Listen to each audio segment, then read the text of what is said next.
पूत कमाई कर धन लावे, माता कर लई प्यार रे भाई, माता कर रही प्यार रे भाई, माता कर रही प्यार। पुत्र धन कमा करके लाता है तो माता भी बड़ी प्रसन्न होती है, अपने पुत्र से प्यार करती है। देखो बेटा पैसा कमा के लाया है, पैसा कमा करके नहीं लाओगे तो माँ भी उतना प्यार नहीं करेगी। पूत कमाई कर धन लावे, माता कर रही प्यार रे भाई, माता कर रही प्यार रे भाई, माता कर रही प्यार। पिता कहेंगे पूत सपूता, पिता कहे पूत सपूता, अकलमंद होशियार जगत में स्वार्थ का व्यवहार, जगत में स्वार्थ का व्यवहार, जगत में स्वार्थ का व्यवहार, जगत में स्वार्थ का व्यवहार।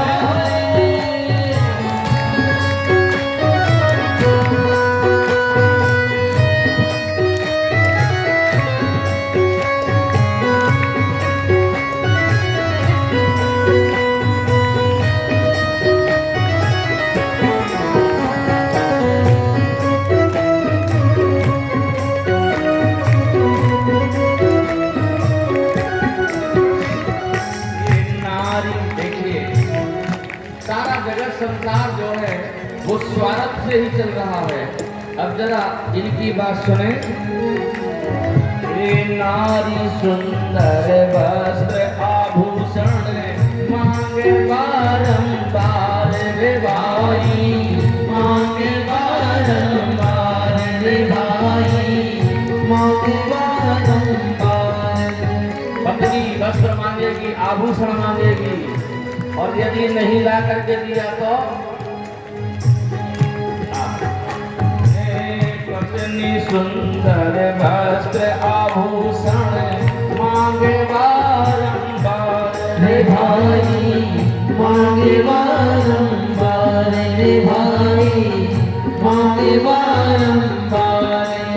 यदि ला करके नहीं लिया तो देखना मुंह, पत्नी का मुंह देखना कैसा, देखते बनता है, कैसा मुंह हो जाता है यदि नहीं ला करके दिया। जो ला कर उसको नहीं दे वो, जो ला कर उसको नहीं दे वो, मुखड़ा लेके बिगाड़ जगत में स्वार्थ का व्यवहार, जगत में स्वार्थ का व्यवहार, स्वार्थ का व्यवहार। जगत में स्वार्थ का व्यवहार।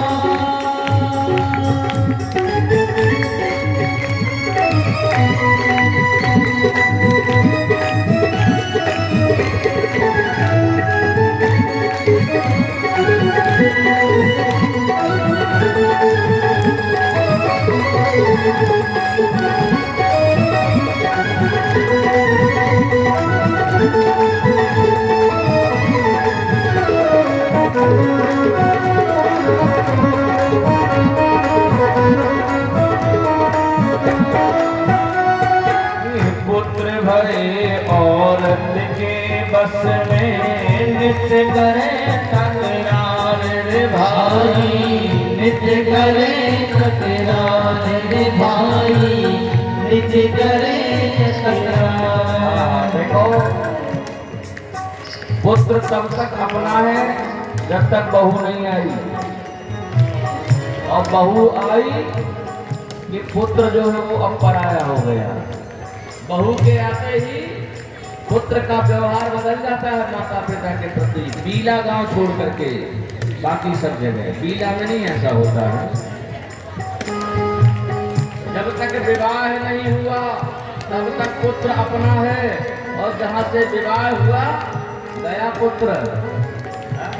ससुराल प्यारी लगी जब से, रूप कुटुंब भय तब से। जैसे ससुराल मिली तो बाकी के रिश्तेदार दुश्मन जैसे लगने लगते हैं, दुश्मन जैसे।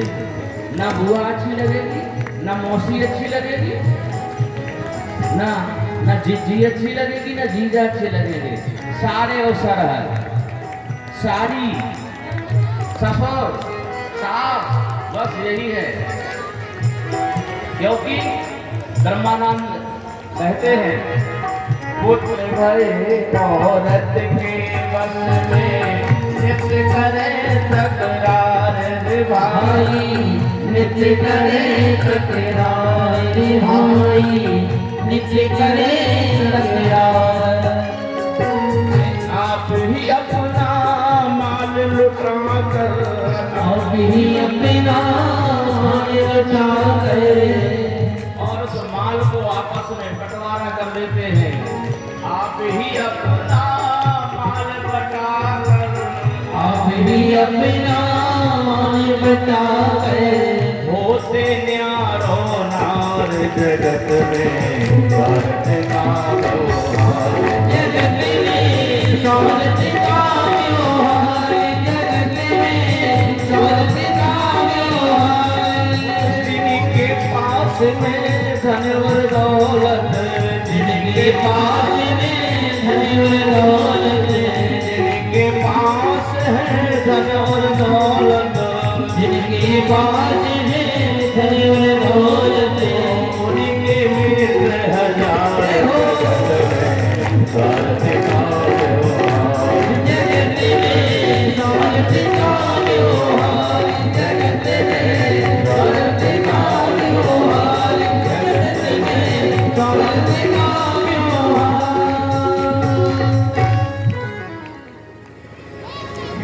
जिनके पास है धन और दौलत, तो उनके मित्र हजार जगत में स्वार्थ का व्यवहार। यदि आपके पास में पैसा है, यदि पैसा है तो लोग बोलेंगे हाउ आर यू। पैसा है तो हाउ आर यू, और पैसा नहीं है तो हु आर यू। माने लोग समाचार तभी पूछेंगे जब पैसा होगा, और पैसा नहीं होगा तो लोग पहचानना बंद कर देंगे, आपको पहचानेंगे नहीं। हु आर यू, आप कौन है, हमने पहचाना नहीं है आपको। पहचान पैसे की होती है, पैसे की, धन की, स्वार्थ की पहचान होती है। इसीलिए तो आज जब सुबर्चा बाहर निकल करके आई, उन्होंने कहा गजब हो गया, ऐसा स्वार्थ हमने नहीं देखा। खुद की जान बचाने के लिए किसी दूसरे के पति का बलिदान कर दिया।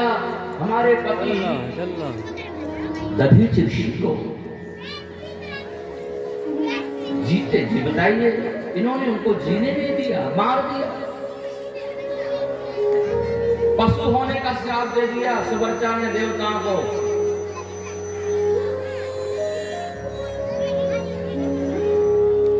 और तुरंत उसी समय निर्णय ले लिया कि अब हम जीवित नहीं रहेंगे, हम अपने पति के साथ अग्नि में जल जाएंगे।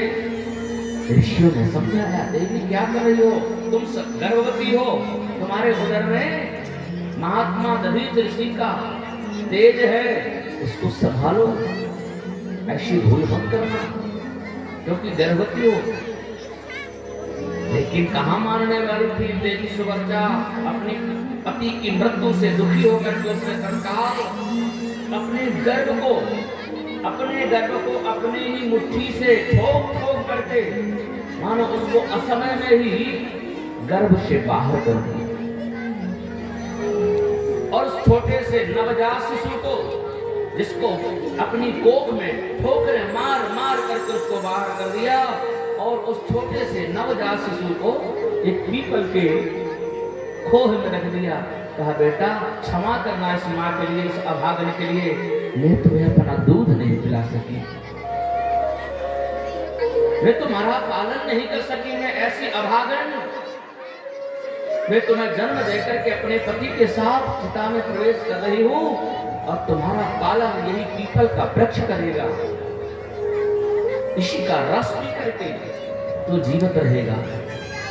और देवी सुवर्चा अपने पति के चिता में प्रवेश कर गई और वो जल गई, अपने पति के साथ ही जल गई। जो वो बालक था पीपल की खोह में उसको रख दिया था और पीपल के पत्तों का ही रस पी पी करके वो अब धीरे धीरे बढ़ने लगा। उसी से उसकी जान बची। पीपल के पत्तों का रस पी पी करके जब वो बड़ा हुआ, ये भगवान शिव के ही अंश से उत्पन्न हुआ था, शंकर जी का ही अवतार है।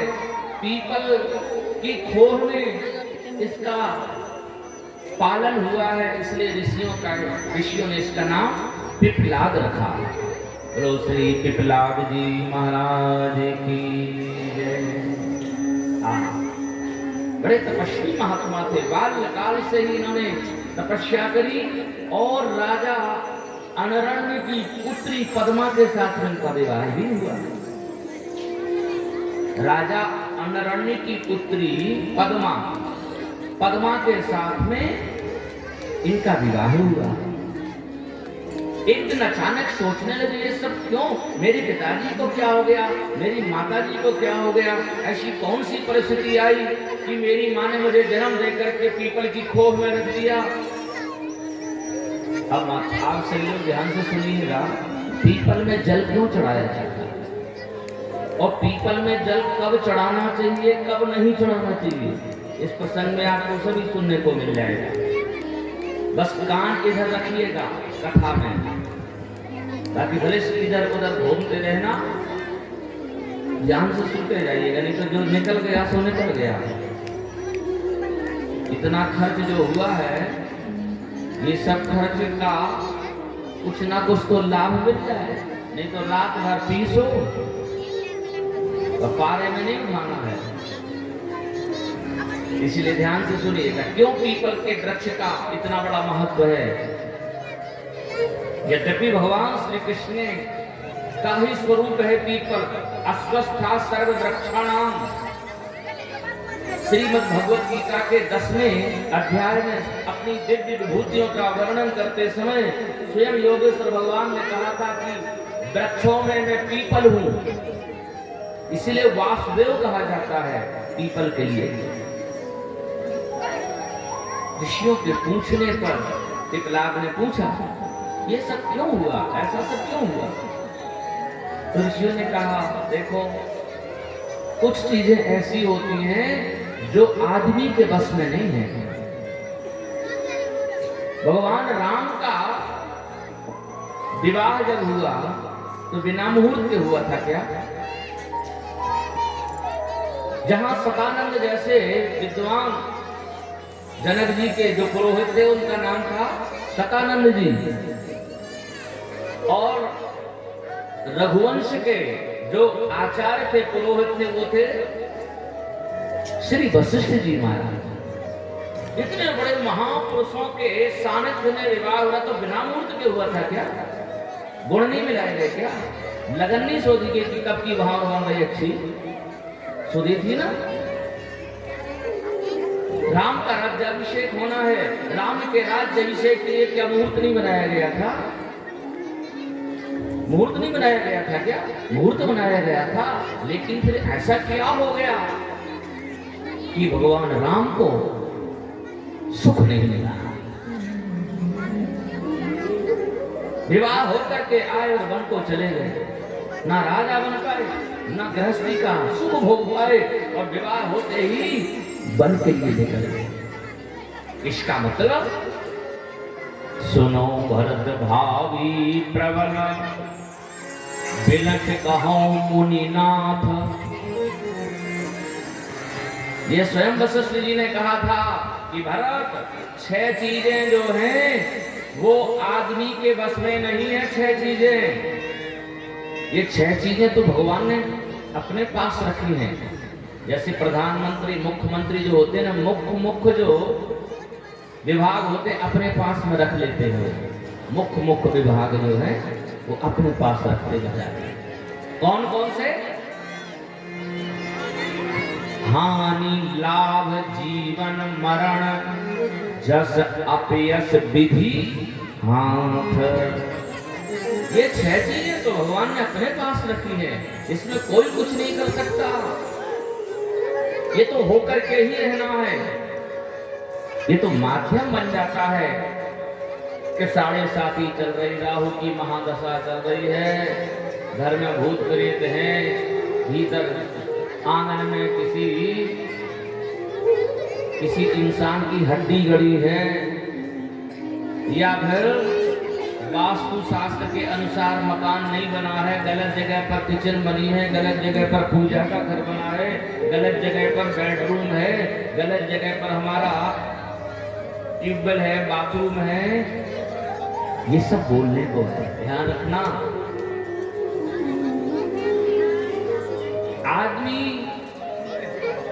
आदमी ही पितृदोष देखता है, पितृदोष। आदमी सर्पदोष, काल सर्पदोष देखता है, अनेक प्रकार के दोष देखता है, लेकिन आत्मदोष कोई नहीं देखता। अपना दोष देखने लग जाए, इसलिए कभी किसी को ऐसा मत बोलो कि उसको दुख लगे, कभी ऐसा मत कहो कि उसको कष्ट हो।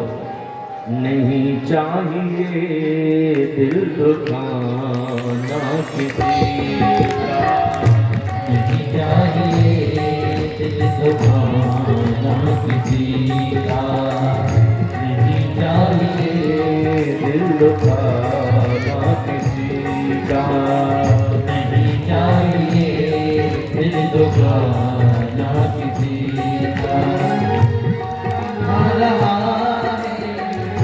जाना रहेगा, जमाना किसी का नहीं चाहिए, जमाना किसी का नहीं चाहिए, दिल का किसी का।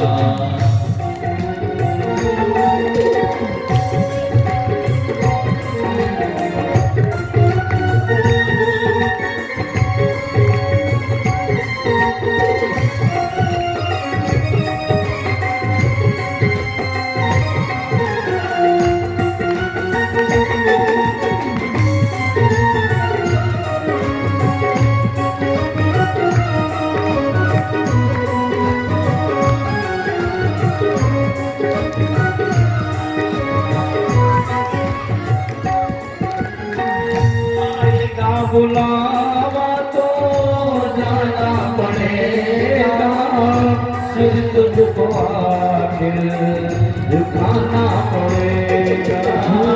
आएगा बुलावा तो जाना पड़ेगा, सिर तुझको आखिर झुकाना पड़ेगा। एक बुलावा तो ससुराल से आता है, ससुराल से लोग आ जाए बोलो लगे चाहे नौनो जी, एक दिन गोनो होनो जी, तो जाना पड़ता है ससुराल से लोग आ जाए तो। और ये बड़ी ससुराल से निमंत्रण आ जाए तो लोग आ जाए तो आएगा बुलावा तो जाना पड़ेगा, सिर तुझको आखिर झुकाना पड़ेगा।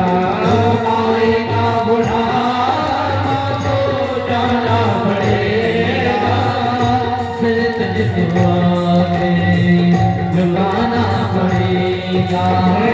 वहाँ ना चलेगा, वहाँ ना चलेगा, वहाँ ना किसी का नहीं चाहिए, दिल दुखाना किसी का नहीं चाहिए, दिल दुखाना किसी का नहीं चाहिए, दिल दुखाना किसी का नहीं चाहिए, दिल दुखाना किसी का। पहले तो तुम अपने आप को संभालो, हक नहीं तुम मुराई और में निकालो। तुम आपको संभालो, कभी नहीं तुम बुलाई औरों में निकालो। बुरा जग में, बुरा है बुरा जग में, बताना किसी को नहीं चाहिए, दिल दुखाना किसी का नहीं चाहिए, दिल दुखाना किसी का नहीं चाहिए, दिल दुखाना किसी का नहीं चाहिए, दिल दुखाना किसी का।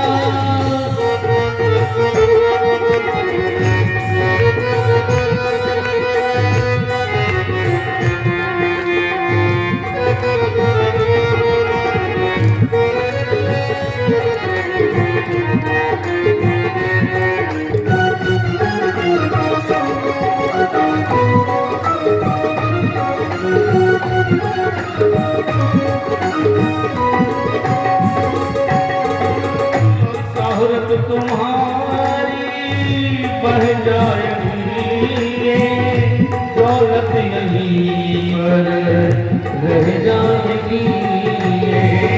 शोहरत तुम्हारी बढ़ जाएगी, दौलत तुम्हारी रह जाएगी। नहीं साथ जाता, नहीं साथ जाता, खजाना किसी का नहीं चाहिए, दिल दुखाना किसी का नहीं चाहिए, दिल दुखाना किसी का। सदा नाम है, सदा नाम रहा है, सदा ना रहेगा, सदा नाम रहेगा। ये जमाना किसी का नहीं चाहिए, किसी का नहीं चाहिए, दिल दुखाना किसी का। दुखाना किसी का, दिल दुखाना किसी का। दुखाना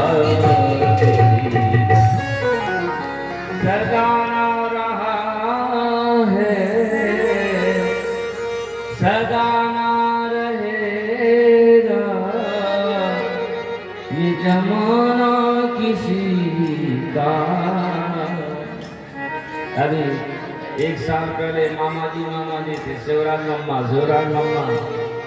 और अब बताओ शिवराज मम्मा अब पोस्टर में से भी गायब हो गए। बताओ अब पोस्टर में भी नहीं लिख रहे शिवराज मम्मा। एक समय शिवराज मम्मा जमाना तो सबका आ रहा है।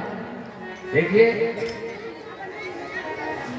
मछली चींटियों को खाती है, यदि चींटी गिर जाए ना ताला में तुरंत खा लेती है मछली, खाती है मछली, चींटियों को खा लेती है। लेकिन यदि तालाब सूख जाए, पानी खत्म हो जाए, तो फिर वही चींटियां मछली को खाती हैं। खाती कि नहीं खाती? भाई जमाना तो आएगा, समय तो आएगा। एक जो मछली चींटी को खा रही है, वही तालाब का पानी सूख जाए, अब पानी है ही नहीं, तो वही चींटियां फिर मछली के चारों तरफ लग जाएंगी और मछली को खाएंगी। क्योंकि जमाना सबका एक जैसा नहीं रहता। परोपकाराय पापाय, परोपकाराय पुण्याय पापाय परपीडने। 18 पुराणेषु व्यासस्य वचनद्वयम् परोपकाराय पुण्याय पापाय परपीडने। इसलिए मन वचन कर्म से भी किसी का आहित ना हो, ये कोशिश करना चाहिए। यद्यपि हम सब इंसान, कांटा लग जाए तो कांटे को दोष देते हैं, कांटा लग जाए तो कांटे को दोष देते हैं। कांटे का दोष है, अरे कांटा तो अपनी जगह पड़ा था, तुमने जाकर के उसके ऊपर पैर रखा है। कांटे का क्या दोष, वो तो अपनी जगह पर पड़ा था, तुमने जाकर के उसके ऊपर पैर रखा है। तुम्हारा कांटे का दोष है कि तुम्हारा दोष है? कांटे को दोष दे। पानी में डूब रहे हो, पानी में डूब करके मर रहे हो तो पानी को दोष दे रहे हो। अरे पानी को दोष क्यों दे रहे? तुम्हें तैरना नहीं आता तो दोष तो तुम्हारा है, पानी का क्या दोस्त है? तैरना नहीं आता इसलिए तुम डूबे।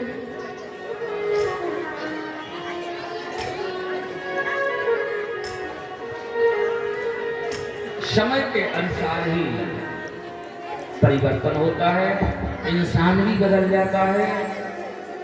दोष दूसरों को देते हैं, बोले सर्प काल सर्प दोष है, वास्तु दोष है, पितृ दोष है, इसलिए परेशान है। किसी व्यक्ति ने ये कहा कि आत्मदोष है, अपना दोष। अरे अपना दोष भी तो ढूंढो, तो पितरों को दोष ढूंढते रहे, तो भूते प्रेतों को दोष देखो। अरे अपनों भी तो देखो कि हमें तो कौन दोष नहीं है, अपना दोष भरनी देख रहे। बोले शनि है लगो है, शनि है परेशान। अरे शनि को इतनी फुर्सत है कि बीला आएगा, वो शनि ऐसी फिर घूम रहेगा कि बीला आएगा परेशान करने लोगों को।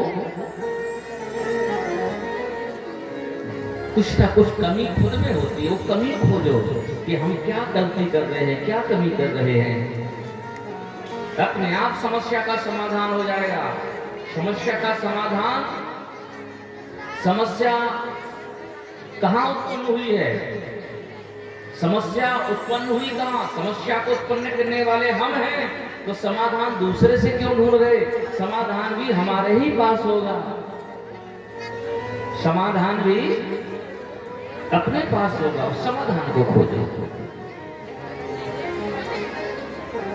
दधीचि ऋषि के पुत्र पिपलाद ने जब ऋषियों से पूछा कि ऐसा क्या हो गया जो हमारे माता पिता को हम देख ही नहीं सके। कहा देखो, शनि की 7.5 शनि की महादशा आई, शनि का अंतर आया और शनि का प्रत्यंतर आया, इसलिए घटना घटित हो गई। शनि देव की दृष्टि, क्रूर दृष्टि की वजह से ये सब कुछ हुआ है। पिपलाद ऋषि को बड़ा क्रोध आया, शनि की वजह से सब हुआ है, मेरा क्या दोष, मैं तो छोटा सा बालक था और शनि की वजह से मेरे माता पिता का भी देहांत हो गया, मेरा तो सर्वस्व चला गया, मुझे वात्सल्य सुख नहीं मिला। तब तपस्वी महात्मा कुछ भी कर सकते, यदि तपस्या है, साधना है, तो हम कुछ भी कर सकते हैं। तपस्या होना चाहिए। एक महात्मा तपस्या कर रहे थे, तपस्या हो गई बढ़िया, खूब समय हो गए हमको, तपस्या कर रहे थे, पेड़ के नीचे बैठे थे। एक पक्षी उस पेड़ पर बैठा था, उसने पक्षी ने महात्मा के ऊपर दीप कर दिया, उसने विष्टा कर दिया महात्मा के ऊपर, महात्मा के ऊपर गिरा। कई बार होता है पेड़ के नीचे बैठे तो हो जाता है, कभी बंदर लोग शंका कर देता है तो ऊपर गिरता है, पेड़ के नीचे बैठोगे तो हो जाता है कई बार।